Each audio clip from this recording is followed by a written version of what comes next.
I love you. I love you too. And our little one. Always together. Mind. Sometimes the most profound connections happen when we're running away from ourselves. This is a story about second chances, unexpected wisdom, and how a chance meeting on a windswept beach changed everything. If you've ever felt lost or wondered if life has more in store for you, this story might just be the sign you've been waiting for. Hit that like button if you've ever had a moment that changed your path, and subscribe for more stories that remind us of the power of human connection. Olivia Matthews had perfected the art of running away. At 34, she had a resume filled with impressive but short-lived positions across 3 continents, a string of relationships that never quite reached the 1-year mark, and a carefully cultivated persona that suggested she preferred it that way. Freedom, she called it. Her friends had other words for it. This morning, she stood at the edge of the Pacific Ocean, watching the early light dance across the water. The beach was nearly empty at this hour, just how she liked it. 3 months ago, she had accepted a marketing director position in this small coastal town, telling herself it was the perfect stepping stone to something bigger in San Francisco or Los Angeles. Already, she felt the familiar itch of restlessness. The wind whipped her dark hair across her face as she kicked off her sandals and walked toward the water. This had become her morning ritual, coffee in hand, toes in the sand, mind already plotting her next escape. The job was fine. The town was charming. Her apartment overlooked the harbor. And yet... Daddy, look! I found a purple one. The high-pitched voice broke through her thoughts. About 50 yards down the beach, a little girl with wild blonde curls was running toward a man who sat on a weathered beach blanket. He was hunched over what appeared to be a notebook, but looked up at the child's approach. "That's a sea urchin shell, Maddie. Great find." His voice carried on the wind, warm and patient. Olivia found herself watching them, this father-daughter duo who seemed to be as much a part of the beach as the driftwood and seagulls. The girl couldn't be more than 6 or 7, all gangly limbs and boundless energy. The father appeared to be in his late 30s, with sandy brown hair and the weathered look of someone who spent a lot of time outdoors. She hadn't meant to stare, but something about them held her attention. Perhaps it was the easy way they interacted, or the fact that they seemed so content in this moment, collecting shells at dawn while the rest of the world was still hitting the snooze button. The little girl spotted her watching and waved enthusiastically. Caught, Olivia awkwardly raised her coffee cup in greeting. To her dismay, the child took this as an invitation and began bounding toward her, clutching her purple treasure. "Do you like shells too?" the girl asked, skidding to a stop and holding up her find. "I'm making a collection. Daddy says we can make a wind chime with the best ones." "It's beautiful," Olivia said, genuinely impressed by the perfect spiral shell with its unusual purple hue. "That's quite a rare find." "I know. I've been looking for a purple one forever. I'm Maddie, by the way. I'm 7 3/4. Nice to meet you, Maddie. I'm Olivia." "Maddie, don't bother the lady," called the father, who was now walking toward them with an apologetic smile. Up close, Olivia noticed his eyes were a startling shade of green, crinkled at the corners from sun and laughter. "She's not bothering me," Olivia said quickly. "She was just showing me her impressive shell collection." "Dad, can Olivia help us look for shells? She has good eyes. She spotted my purple one from way over there." The man laughed, a rich sound that seemed to blend with the rhythm of the waves. "I think Olivia probably has her own morning plans, sweetheart." Actually, Olivia heard herself say, "I don't have anywhere to be for a while." The word surprised her as much as they seemed to surprise him. "Well, in that case, I'm Ethan. Ethan Riley. And we'd be happy to have you join our treasure hunt." That was how Olivia found herself spending the next hour combing the shoreline with Maddie and Ethan, searching for shells and sea glass. Maddie chattered endlessly, filling Olivia in on the importance of their collection, her second-grade class, and her opinion on why octopuses should be considered the smartest animals in the ocean. Ethan was quieter, but his occasional comments revealed a sharp wit and an impressive knowledge of marine biology. When Olivia asked about this, he shrugged modestly. "I teach environmental science at the community college." The ocean is kind of my thing. Daddy knows everything about the ocean, Maddie declared proudly. He's writing a book about it too. It's more of a field guide, Ethan clarified, looking slightly embarrassed. Something local students can use when they're exploring the tide pools. As the morning progressed, Olivia found herself relaxing in their company. There was something refreshingly uncomplicated about shell hunting with this father and daughter. No networking, no strategic career moves, no carefully crafted persona, just the simple pleasure of finding tiny treasures in the sand. When Maddie ran ahead to investigate a promising cluster of rocks, Ethan turned to Olivia. "So, are you visiting or do you live around here?" "I moved here about 3 months ago for work," she replied, bending to pick up a piece of blue sea glass. "I'm the new marketing director at Coastal Innovations." "Ah, the tech startup by the harbor. Impressive. Are you enjoying it?" Olivia hesitated, unused to such a direct question. "It's challenging in a good way. The company has potential." Ethan studied her for a moment, his green eyes thoughtful. "But you're not planning to stay long, are you?" The question caught her off guard. "What makes you say that?" He smiled, not unkindly. "Just a feeling. You have that look about you, like you're already halfway out the door." Olivia felt a flicker of annoyance. "You've known me for all of an hour. That's quite an assumption." "You're right, I'm sorry," he said, looking genuinely contrite.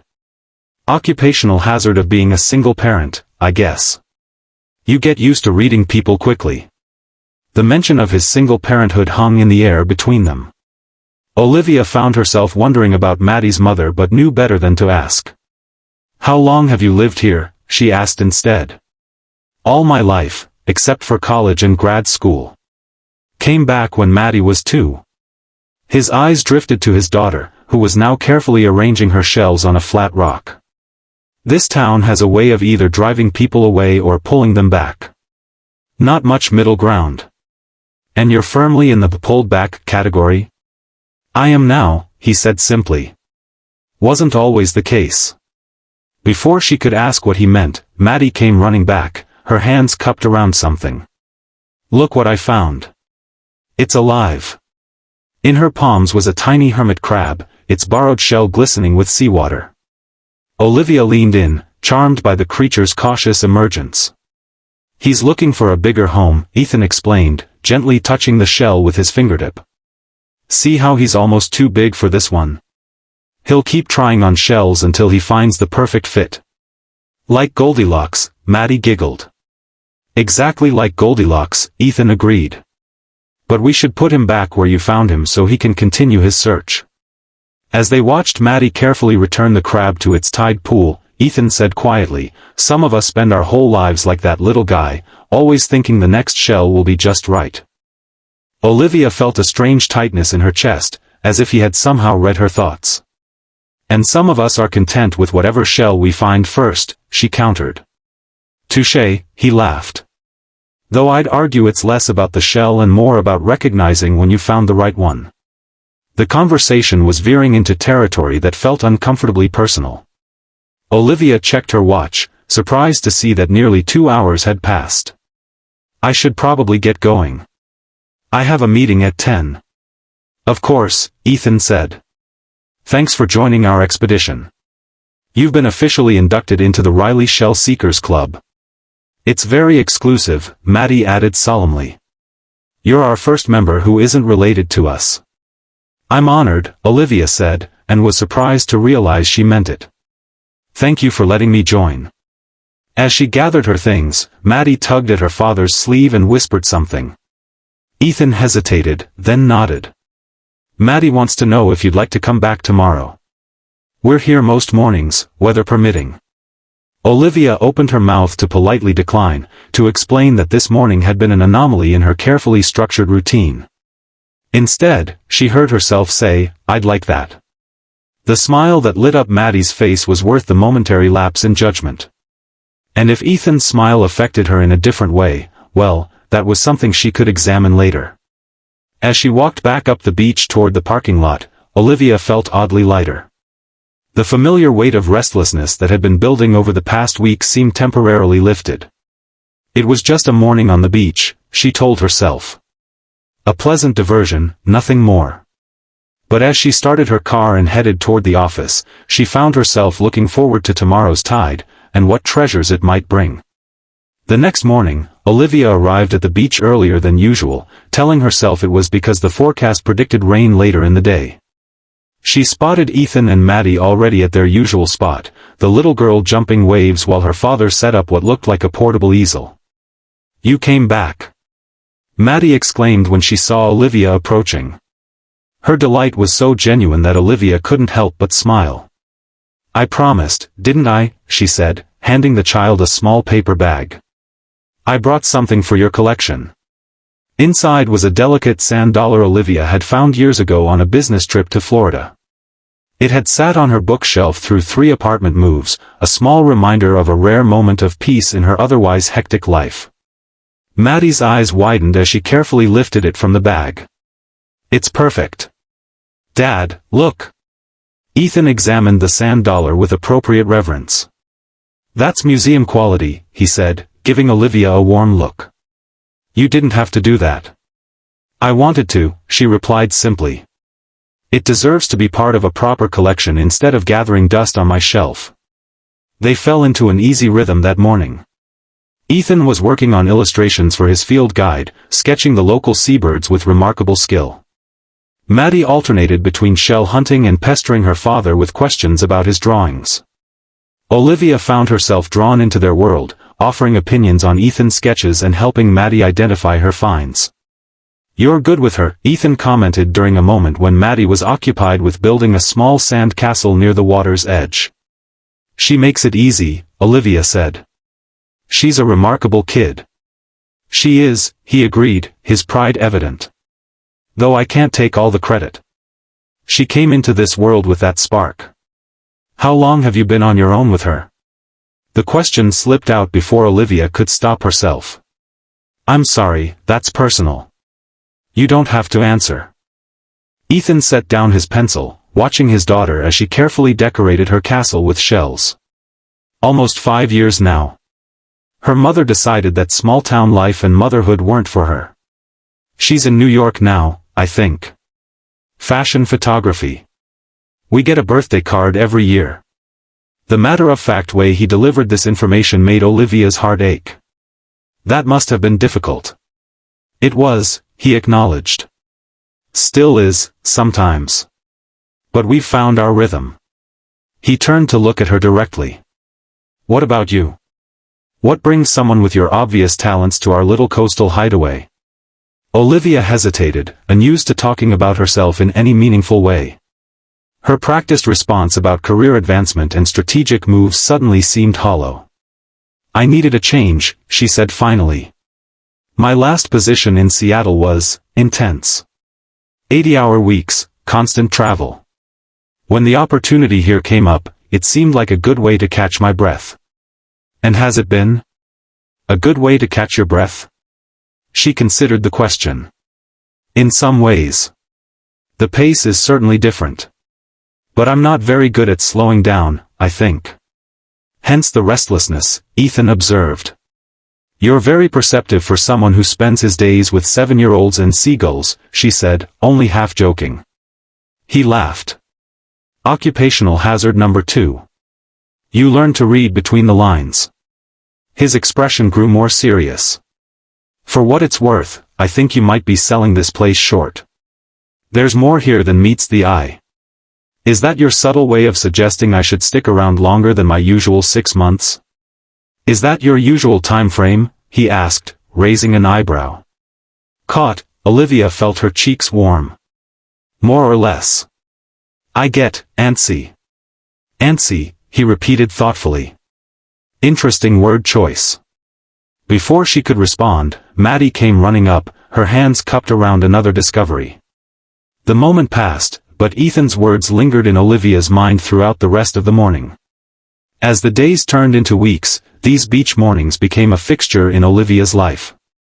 She found herself rearranging meetings and shifting her work schedule to preserve this time. The Riley Shell Seekers Club, as Maddie insisted on calling it, expanded its activities to include tide pool exploration, amateur bird watching, and on one memorable occasion, tracking a pod of dolphins that came unusually close to shore. Olivia learned that Ethan had once been headed for a prestigious research position at Scripps Institution of Oceanography, but had returned to his hometown when Maddie's mother left. He now balanced teaching with raising his daughter and working on various environmental conservation projects along the coast. "Do you ever regret it?" she asked him one morning as they watched Maddie carefully documenting her shell collection in a notebook Olivia had given her. "Coming back here instead of pursuing your research?" Ethan considered the question. "I used to," he admitted. "For the first year or so, I was angry about everything I'd given up. But then one day, I was teaching Maddie how to identify different types of seaweed, and she was so excited about it, so present in that moment of discovery, and I realized I wasn't missing out on anything. I was exactly where I needed to be." His words stayed with Olivia long after that day, echoing in her mind during late nights at the office when she found herself scrolling through job listings in bigger cities. For the first time in her adult life, the prospect of moving on didn't fill her with anticipation. Instead, she felt an unfamiliar reluctance, a pulling back. It wasn't just Ethan and Maddie, though they were certainly part of it. It was the way the small coastal community had begun to feel less like a temporary stop and more like somewhere she could belong. The barista who knew her order before she spoke it. The bookstore owner who set aside new marketing books he thought might interest her. The elderly couple who waved to her on her morning runs. 6 months came and went. Olivia remained. "You're still here," Ethan said one evening as they walked along the beach. Maddie was at a friend's birthday sleepover, and they had decided to meet for dinner at a small seafood restaurant overlooking the harbor. "Astute observation, Professor Riley," Olivia teased. "I've only seen you 3 times this week." "No, I mean," he gestured vaguely, "you're still here. In town. It's been what, 7 months now?" 8, actually, she corrected, surprised herself by the realization. "I guess I lost track of time." "That's a good sign," he said, smiling. "Losing track of time means you're either miserable or content. And you don't look miserable to me." The setting sun cast a golden glow across his features, highlighting the laugh lines around his eyes that Olivia had come to find so endearing. Over these months, their friendship had deepened into something neither of them had put a name to yet. There had been moments, a lingering touch, a look held too long, conversations that stretched into the night, but both seemed cautious about crossing that line.